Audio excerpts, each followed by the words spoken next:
ॐ तव कथामृतं तप्तजीवनं कविभिरीडितं कल्मषापहं श्रवणमङ्गलं श्रीमदाततं भुवि गृह्णन्ति ये भूरिदा जनाः।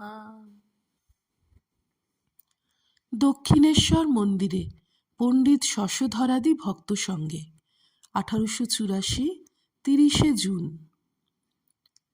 শ্রী রামকৃষ্ণ। বিজ্ঞানী ঈশ্বরের আনন্দ বিশেষ রূপে সম্ভোগ করেছে।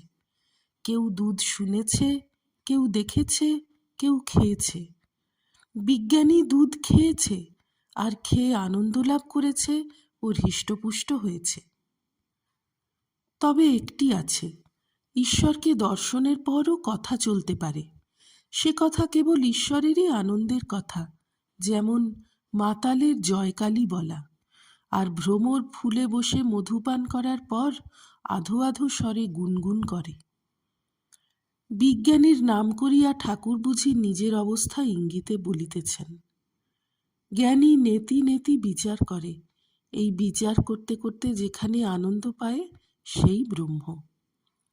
জ্ঞানীর স্বভাব কিরূপ? জ্ঞানী আইন অনুসারে চলে। আমায় চানকে নিয়ে গিয়েছিল, সেখানে কতকগুলি সাধু দেখলাম। তারা কেউ কেউ সেলাই করছিল। সকলের হাস্য। আমরা যাওয়াতে সেসব ফেললে। তারপর পায়ের উপর পা দিয়ে বসে আমাদের সঙ্গে কথা কইতে লাগল। সকলের হাস্য। কিন্তু ঈশ্বরীয় কথা জিজ্ঞাসা না করলে জ্ঞানীরা সেসব কথা কয় না। আগে জিজ্ঞাসা করবে, এখন তুমি কেমন আছো, ক্যাসা হয়, বাড়ির সব কেমন আছে। কিন্তু বিজ্ঞানীর স্বভাব আলাদা। তার এলানো স্বভাব। হয়তো কাপড়খানা আলগা কি বগলের ভিতর, ছেলেদের মতো। ঈশ্বর আছেন এইটি জেনেছে, এর নাম জ্ঞানী। কাঠে নিশ্চিত আগুন আছে যে জেনেছে সেই জ্ঞানী। কিন্তু কাঠ জেলে রাঁধা খাওয়া, হেউ ঢেউ হয়ে যাওয়া যার হয় তার নাম বিজ্ঞানী। কিন্তু বিজ্ঞানীর অষ্টপাশ খুলে যায়, কাম ক্রোধাদির আকার মাত্র থাকে। পণ্ডিত। ভিদ্যতে হৃদয় গ্রন্থি ছিদ্যন্তে সর্ব সংশয়াঃ। শ্রীরামকৃষ্ণ। হাঁ, একখানা জাহাজ সমুদ্র দিয়ে যাচ্ছিল। হঠাৎ তার যত লোহা লক্কড় পেরেক ইস্ক্রু উপড়ে যেতে লাগলো। কাছে চুম্বকের পাহাড় ছিল, তাই সব লোহা আলগা হয়ে উপড়ে যেতে লাগলো। আমি কৃষ্ণ কিশোরের বাড়ি যেতাম। একদিন গিয়েছি, সে বললে, তুমি পান খাও কেন? আমি বললাম, খুশি পান খাবো, আর শীতে মুখ দেখব, হাজার মেয়ের ভেতর ন্যাংটো হয়ে নাচব। কৃষ্ণকিশোরের পরিবার তাকে বকতে লাগলো। বললে, তুমি কারে কি বলো, রামকৃষ্ণকে কি বলছো? এই অবস্থা হলে কাম ক্রোধাদি দগ্ধ হয়ে যায়। শরীরের কিছু হয় না, অন্য লোকের শরীরের মতো দেখতে সব, কিন্তু ভিতর ফাঁক আর নির্মল। ঠাকুর একটু চুপ করিলেন ও পণ্ডিতকে তামাক খাইতে বলিলেন। পণ্ডিত দক্ষিণ পূর্বের লম্বা বারান্দায় তামাক খাইতে গেলেন। তৃতীয় পরিচ্ছেদ। পণ্ডিত ফিরিয়া আসিয়া আবার ভক্তদের সঙ্গে মেঝেতে বসিলেন। ঠাকুর ছোট খাটটিতে বসিয়া আবার কথা কহিতেছেন। শ্রী রামকৃষ্ণ পণ্ডিতের প্রতি। তোমাকে এইটে বলি, আনন্দ তিন প্রকার, বিষয়ানন্দ, ভজনানন্দ ও ব্রহ্মানন্দ।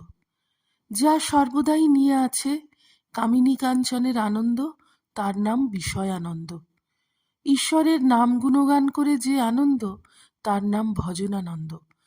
আর ভগবান দর্শনের যে আনন্দ, তার নাম ব্রহ্মানন্দ। ব্রহ্মানন্দ লাভের পর ঋষিদের স্বেচ্ছাচার হয়ে যেত। চৈতন্যদেবের তিন রকম অবস্থা হতো, অন্তর্দশা, অর্ধবাহ্য দশা ও বাহ্য দশা। অন্তর্দশায় ভগবান দর্শন করে সমাধিস্থ হতেন, জড় সমাধির অবস্থা হতো। অর্ধবাহ্যে একটু বাহিরের হুঁশ থাকত। বাহ্য দশায় নাম গুণকীর্তন করতে পারতেন। হাজরা পণ্ডিতের প্রতি। এই তো সব সন্দেহ ঘুচানো হলো। শ্রীরামকৃষ্ণ পণ্ডিতের প্রতি: সমাধি কাকে বলে? যেখানে মনের লয় হয়। জ্ঞানীর জড় সমাধি হয়, আমি থাকে না। ভক্তিযোগের সমাধিকে চেতন সমাধি বলে। এতে সেব্য সেবকের আমি থাকে, রস রসিকের আমি, আস্বাদ্য আস্বাদকের আমি। ঈশ্বর সেব্য, ভক্ত সেবক। ঈশ্বর রসস্বরূপ, ভক্ত রসিক। ঈশ্বর আস্বাদ্য, ভক্ত আস্বাদক। চিনি হব না, চিনি খেতে ভালোবাসি। পণ্ডিত: তিনি যদি সব আমি লয় করেন তাহলে কি হবে? চিনি যদি করে লন? শ্রীরামকৃষ্ণ সহাস্যে: তোমার মনের কথা খুলে বলো। মা কৌশল্যা, একবার প্রকাশ করে বলো। সকলের হাস্য। তবে কি নারদ, সনক, সনাতন, সনন্দ, সনৎকুমার শাস্ত্রে নাই? পণ্ডিত: আজ্ঞা হাঁ, শাস্ত্রে আছে। শ্রীরামকৃষ্ণ: তারা জ্ঞানী হয়েও ভক্তের আমি রেখে দিয়েছিল। তুমি ভাগবত পড়ো নাই? পণ্ডিত: কতক পড়েছি, সম্পূর্ণ নয়। শ্রীরামকৃষ্ণ: প্রার্থনা করো, তিনি দয়াময়। তিনি কি ভক্তের কথা শুনেন না? তিনি কল্পতরু, তাঁর কাছে গিয়ে যে যা চাইবে তাই পাবে। পণ্ডিত: আমি তত এসব চিন্তা করি নাই, এখন সব বুঝছি। শ্রীরামকৃষ্ণ: ব্রহ্মজ্ঞানের পরও ঈশ্বর একটু আমি রেখে দেন। সেই আমি ভক্তের আমি, বিদ্যার আমি। তা হতে এ অনন্ত লীলা আস্বাদন হয়। মুষল সব ঘষে একটু তাতেই আবার উলুবনে পড়ে কুলনাশন, যদুবংশ ধ্বংস হল। বিজ্ঞানী তাই এই ভক্তের আমি, বিদ্যার আমি রাখে আস্বাদনের জন্য, লোকশিক্ষার জন্য। ঋষিরা ভয় তরাসে। তাদের ভাব কি জানো? আমি জোশো করে যাচ্ছি, আবার কে আসে? খাদি কাঠ আপনি জোশো করে ভেসে যায়, কিন্তু তার উপর একটি পাখি বসলে ডুবে যায়। নারদাদি বাহাদুরি কাঠ, আপনিও ভেসে যায়, আবার অনেক জীবজন্তুকেও নিয়ে যেতে পারে। স্টিমবোট, আপনিও পার হয়ে যায় এবং অপরকে পার করে নিয়ে যায়। নারদাদি আচার্য বিজ্ঞানী, অন্য ঋষিদের চেয়ে সাহসী। যেমন পাকা খেলোয়াড় ছক বাঁধা খেলা খেলতে পারে। কি চাও, 6 না 5? ফি বারেই ঠিক পড়ছে। এমনি খেলোয়াড়, সে আবার মাঝে মাঝে গোপে তা দেয়। শুধু জ্ঞানী যারা, তারা ভয় তরাসে। যেমন শতরঞ্জ খেলায় কাঁচা লোকেরা ভাবে জোশো করে একবার খুঁটি উঠলে হয়। বিজ্ঞানীর কিছুতেই ভয় নাই। সে সাকার নিরাকার সাক্ষাৎকার করেছে, ঈশ্বরের সঙ্গে আলাপ করেছে, ঈশ্বরের আনন্দ সম্ভোগ করেছে। তাকে চিন্তা করে অখণ্ডে মন লয় হলেও আনন্দ, আবার মন লয় না হলেও লীলাতে মন রেখেও আনন্দ। শুধু জ্ঞানী একঘেয়ে, কেবল বিচার করছে এ নয় এ নয়, এসব স্বপ্নবৎ। আমি দুহাত ছেড়ে দিয়েছি, তাই সব লই। একজন ব্যানের সঙ্গে দেখা করতে গিয়েছিল। ব্যান তখন সুতা কাটছিল, নানা রকমের রেশমের সুতা। ব্যান তার ব্যানকে দেখে খুব আনন্দ করতে লাগলো আর বললে, ব্যান, তুমি এসেছো বলে আমার যে কি আনন্দ হয়েছে তা বলতে পারি না। যাই, তোমার জন্য কিছু জল খাবার আনি গে। ব্যান জল খাবার আনতে গেছে। এদিকে নানা রঙের রেশমের সুতা দেখে ব্যানের লোভ হয়েছে। সে একতাড়া সুতা বগলে করে লুকিয়ে ফেললে। ব্যান জল খাবার নিয়ে এলো আর অতি উৎসাহের সহিত জল খাওয়াতে লাগলো। কিন্তু সুতার দিকে দৃষ্টিপাত করে বুঝতে পারলে যে একতাড়া সুতো ব্যান সরিয়েছেন। তখন সে সুতোটা আদায় করবার একটা ফন্দি ঠাউরালে। সে বলছে, ব্যান, অনেক দিনের পর তোমার সহিত সাক্ষাৎ হলো। আজ ভারী আনন্দের দিন। আমার ভারী ইচ্ছা করছে যে দুজনে নৃত্য করি। সে বললে, ভাই, আমারও ভারী আনন্দ হয়েছে।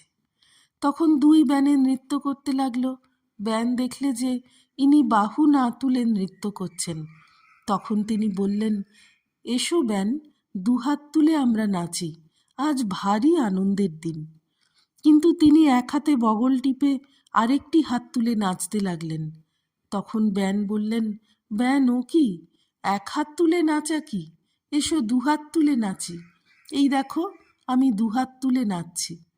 কিন্তু তিনি বগল টিপে হেসে হেসে এক হাত তুলেই নাচতে লাগলেন আর বললেন, যে যেমন জানে ব্যান। আমি বগলে হাত দিয়ে টিপি না, আমি দুহাত ছেড়ে দিয়েছি, আমার ভয় নাই, তাই আমি নিত্য লীলা দুই লই। ঠাকুর কি বলিতেছেন যে জ্ঞানীর লোকমান্য হবার কামনা, জ্ঞানীর মুক্তি কামনা এইসব থাকে বলে দুহাত তুলে নাচতে পারে না, নিত্য লীলা দুই নিতে পারে না? আর জ্ঞানীর ভয় আছে পাছে বদ্ধ হই, বিজ্ঞানীর ভয় নাই। ওম নিরঞ্জনম নিত্যমনন্তরূপং ভক্তানুকম্পাধৃতবিগ্রহং বৈ ঈশাবতারং পরমেশমিড্যম তং রামকৃষ্ণং শিরসা নমামঃ। শ্রীরামকৃষ্ণার্পণমস্তু।